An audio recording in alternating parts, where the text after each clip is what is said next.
All right, so in the last video, I discussed an introduction to the Trinity, specifically understanding the Trinity in light of an Augustinian and Thomist perspective, which would suggest that God is intellect, will, and love. And this is in some way strongly analogous to the Trinity. I say strongly analogous here because, again, I don't mean exactly the same thing that I mean when I talk about a three-leaf clover having three different parts, and that being analogous in some ways. That would be very loosely analogous because there would be a major problem, namely that the three-leaf clover has three parts, and that we can't say of God. When I'm talking about intellect, will, and love, I am saying there is a sense in which this is analogous, but it's analogous only in the sense that it involves a different use of the word is when I talk about this. So as long as we understand is correctly, it's not, strictly speaking, analogous, or at least as I understand the medievals on this topic. And I think that's probably right. So when we talk about Trinity, we are talking about Father, Son, and Holy Spirit, one substance, three persons. And what are those persons? Well, namely, they are just divine relations. God relating himself to himself, and then loving himself as himself. Okay, so the question then naturally comes up is, well, what is a relation? Well, first and foremost, a relation is just one of the 9 Aristotelian categories. The 9 Aristotelian categories beyond substance, that is. Aristotle determines that there are 10 categories, 10 things that we can say of a thing. One of them is just like what the thing is, or the substance of the thing. Beyond that, we can talk about the thing's quantity, its quality, its relation, its place, its time, its situation, its condition, its action, and its passion. There are different ways of talking about these things as well, too. You might talk about its having something that would be different from its passion or its situation as being a position. There are other words for these. But one of them is, indeed, its relation. Now, you might ask, okay, so how does that give us context? The substance, as we've talked about in this class, is the thing. All of the rest of these would count for at least material substances as accidents of the thing, right? So the place of the thing is an accident of it. I can move the thing from one place to another. It would remain the same thing. So its place, insofar that actually belongs to the thing itself, is an accidental feature of it. Well, we've already discussed that God doesn't have any accidents properly speaking. So what would we mean when we talk about the relations of God with himself? And the key here is going to be understanding that when we're talking about relation in God, we're not talking about relation from God to anything else. We're talking about relation, properly speaking, of God with himself. A relation can be understood in one of two ways, at least for material substances. It can be understood as a type of position. So in the sense that I'm related to the chair that I'm sitting on simply in virtue of being on it, right? That, in a sense, is a type of relation. Another way, though, I'm related to the chair that I'm sitting on in the sense that we are both material substances, but I am a rational substance and the chair is not a rational substance. Or I am a substance of an intellectual nature and the chair is not. Okay? So when we talk about the relation between me and the chair, it would be ways that it's different and ways that it's the same. Now, in this sense, technically speaking, we couldn't have a relationship with God if it required there to be a difference with himself, right? Because if God is relating to himself, then he would just be equal with that which is related to.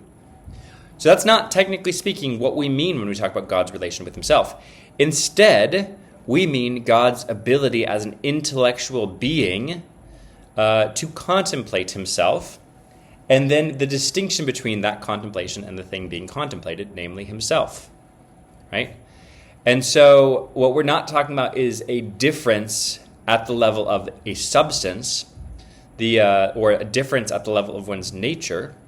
God as the begetter and God as the begotten are not different in nature because the Father and the Son have the same nature. And by this, it's not just the same nature in the sense that you or I are both human beings. We have the same nature in that sense, but God is his nature. And so it's not a different instantiation of that nature that the Son has, but it's the identical nature. It's the very same nature that he, in a sense, shares, but not in a sharing that can be divisible. So all that the relation of God in the Trinity is what we might think of when we talk about that God being thought upon and God doing the thinking. This is not in any sense a difference of substance or in a difference of essence. What this is going to mean when we get to our Christology is that when we have Jesus of Nazareth, we're going to need to understand how Jesus is related to his human nature, but we're going to recognize that Christ is fully God, experiences all of the divine nature. And because of this, he is not lacking anything that we might say, for example, the Father has. Okay? There is no part of God missing in the incarnation. That's the important thing to get down to. The persons of the Trinity are relations of God with himself. One substance, three persons. Okay. Hopefully that provides a little bit of context. We might, though, want to ask and say, hey, is the Trinity anything other than a relation? Aquinas writes this on that, and I'll just kind of read from Aquinas. This is question 28 of the Summa. We'll go through this on Friday. Aquinas says, concerning whether there are real relations in God, says, I answer that relations exist in God really. In proof whereof, we may consider that in relations alone is found something which is only in the apprehension and not in reality. This is not found in any other genus, for as much as other genera, as quantity and quality, in their strict and proper meaning signify something inherent in the subject, but relation in its own proper meaning signifies only what refers to another. Okay? And this is the key, right? The relation of God is that which is referred to, what we mean when we refer him to himself. He is his own other in this sense. Now, why can that be for God and not for anything else, strictly speaking? Well, we can think about this in analogous ways. If you remember the video that we watched where we think about us thinking about ourselves, it's like as if there's something else that kind of exists there. In God, though, he pre-exists any other created thing. And again, even to speak of pre-existing, it seems to put a temporal notion on it that's not quite right. We don't mean by his pre-existence that he's existing at some time prior to creation. But we do mean that he is free from his creation. So when he's thinking about himself, he's not in any sense he couldn't think about anything else, right? There is nothing else for him to think about. And so as he's related to himself, everything that he thinks about when thinking about himself is going to be himself. That's all there is to relate to. And so God is able to have this special type of relation that we as dependent beings aren't fully able to have, because as I relate to myself, I'm probably relating to things that are not merely myself. I'm relating to other things. I'm relating to myself in time. I'm relating to myself in opposition to another thing, or with relation to another thing as well, too.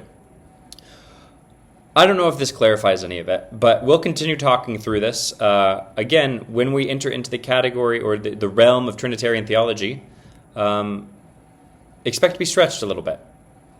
In some ways, this this quarter, this half of the semester, is more challenging than theology proper, but there's also less things that we're going to be talking about. We're going to be really focusing on this question of, okay, well, what does it mean when we say that God is three?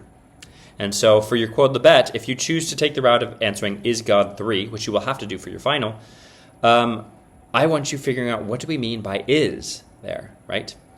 If you mean, is God three in terms of substances? No. The answer is definitively no. If we mean, is God three in terms of relations? Christians will certainly want to say yes. And indeed, I think the answer is yes. Now you'll want to determine other questions that might shoot off from that, right? Does God have to be only three? Is that a necessity of his relating himself to himself? I would be inclined to say most likely. I think that three is the natural way that a necessary being could relate himself to himself. Is it logically possible that God could have been a quadrinity or something like that? These are really tricky questions to ask. And indeed, it doesn't seem like the necessary being could have been any other way. So at very least in one sense, it could not have been that God was not three. But we'll want to specify, is that the same way that creation is not necessary? Or could be understood to be necessary? I don't know. You have a lot of offshoots that come from this. Hopefully you're also beginning to see that as we examine one way of turning theology in our hands, well, we kind of recognize that everything's really, really closely connected. That should be becoming more and more clear as we spend time together for the next few semesters. All right, I feel like this was a little bit more rambly, but like I said, this one is a topic that we will want to approach from different angles.